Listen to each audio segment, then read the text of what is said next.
उपचुनाव हुए और उसके बाद आज विधानसभा सीटों के उपचुनाव की घोषणा हो गई और उसमें भजनलाल सरकार के नेतृत्व में जो बीजेपी सरकार है उसने 5 सीटें हैं जो विजयी की है। हमारे साथ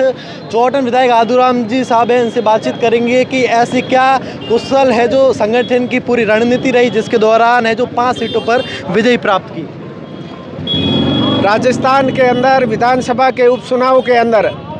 भारतीय जनता पार्टी को 7 में से 5 सीटें जो है विजय श्री हासिल की है। मैं इसका श्रेय हमारे प्रदेश के यशस्वी हमारे प्रदेश अध्यक्ष जी के नेतृत्व के अंदर और राजस्थान के यशस्वी मुख्यमंत्री जी को देना चाहूँगा और उनकी पूरी टीम को, जिन्होंने राजस्थान के अंदर 2024 और 25 के अपने बजट के अंदर जो घोषणाएं की थी, वो घोषणाएं चलते हुए बजट के अंदर, विधानसभा चलती हुए के अंदर अपने जितने भी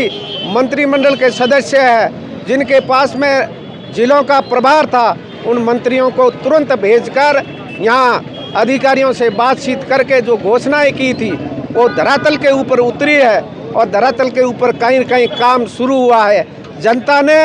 10 महीने के अंदर भजनलाल जी के कार्यकाल के राजस्थान के यशस्वी मुख्यमंत्री जी के विकास के काम को देखकर और राजस्थान के अंदर उपचुनावों के अंदर विजय श्री हासिल की है। हमारे कार्यकर्ताओं के अथक प्रयास से, कार्यकर्ताओं मेहनत से 10 महीने के अंदर राजस्थान के भारतीय जनता पार्टी के कार्यकर्ता जो है इन विधानसभाओं के अंदर केवल चुनाव को लेकर लंबे समय तक 10 महीने तक वहाँ ऐसे कार्यकर्ता है, पूर्णकालीन कार्यकर्ता है जिन्होंने एक एक बूथ की चिंता की। उसी का परिणाम है कि राजस्थान के अंदर हम भारतीय जनता पार्टी 5 की 5 सीटें जो है जीती है। इनका श्रेय हमारे प्रदेश के अध्यक्ष मदन राठौड़ जी और हमारे यशस्वी मुख्यमंत्री जी और उनकी पूरी टीम को और कार्यकर्ताओं को जाता है। कहीं न कहीं राजस्थान की जो जनता है वो विकास की और जो है विकास को वोट दिया है, विकास को देखकर वोट दिया है और राजस्थान के यशस्वी मुख्यमंत्री जी के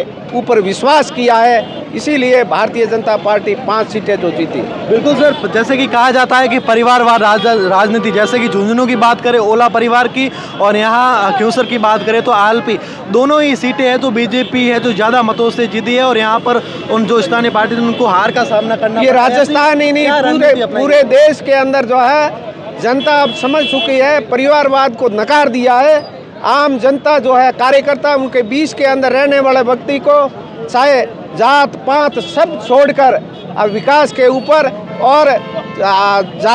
जातिवाद और परिवारवाद को राजस्थान की जनता ही नहीं पूरे देश की जनता ने नकार दिया है। अब आने वाले समय के अंदर विकास का काम करने वाले विकास के आधार पर जनता जो है वोट देगी और परिवार को नकार कर राजस्थान का विकास और देश का विकास देखना चाहती है जनता। इसलिए आज जो है हमारे कार्यकर्ताओं के अंदर जो खुशी की लहर है, आपने देखा महाराष्ट्र के अंदर भारतीय जनता पार्टी की जो सरकार बनी, लोगों के अंदर ये विश्वास नहीं था और हरियाणा के अंदर लोगों को ये विश्वास नहीं था, परंतु भारतीय जनता पार्टी के कार्यकर्ता बूथ की चिंता करते हैं, प्रत्येक व्यक्ति की जो चिंता करते हैं, आम वोटर्स की जो चिंता करते हैं, परिवारवाद को छोड़कर कार्यकर्ता को मैदान के अंदर खड़ा किया और वो कार्यकर्ता जीता है। मैं ऐसे सभी कार्यकर्ता जो विजय श्री हासिल की है उनको भी बधाई देता हूं और भारतीय जनता पार्टी के तमाम कार्यकर्ताओं को बधाई देता हूं, शुभकामनाएं देता हूं। हमारे यशस्वी मुख्यमंत्री जी को, हमारे देश के विश्व के सबसे बड़े नेता